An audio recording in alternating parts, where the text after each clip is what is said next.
SR TV. Yun, ito, mag-unboxing tayo ng sa TikTok natin to nabili. Shaver siya na pwedeng detailer. Tingnan natin kung swabe ito. Maganda pag bumibili tayo sa TikTok, kaya no, naka-live, mura. Pag may vouchers ka, napakalaki ng discount. 340 ito, naging 290 lang. Yun nga lang, hindi siya naka bubble wrap, oh. Delikado. Kimei Perfect Shaving Experience. Yan. Nandito ako sa bahay namin ngayon. Sa barbershop kanina, masyadong busy. Kaya, kanina pa itong umaga dumating. Ngayon ko lang na-unbox na gabi na. Wala, hindi nga lang naka-bubble wrap, oh. Parang hindi siya silyado. Parang tingnan natin to. Yun, ito na, oh. Charger. Ito yung pang ilong daw. Pwede yata ito. Pang ilong. Pantanggal ng kulangot. Hindi, buhok. Ito yung niya, oh, razor. Oh. Pwedeng detailer. Oil. Liit ng brush, oh. At ito na yun.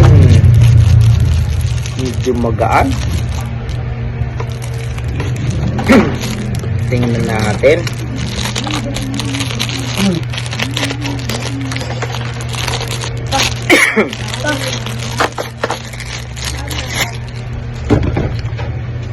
Malakas daw to, 7,000 RPM daw sabi ni Madam nung pinagbilang ko. Tingnan nga natin.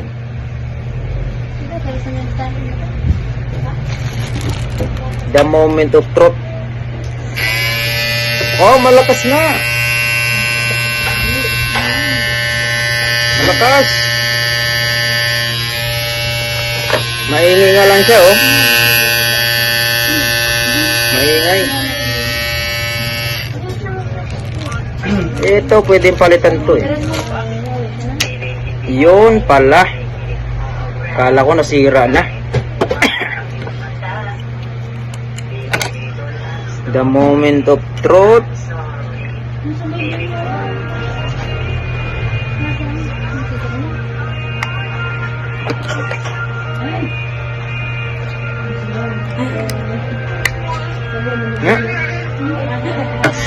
Oh, use. Oh, dito tayo. Ayos. Magagamit ko ito bukas. Talagang siya, oh. Sobrang nipis, oh. Pero may gagawin ako dito. Ahasahin ko ito sa lihain dito. Ayos. Pero matatry natin bukas kung talagang swabe ito. Kasi yung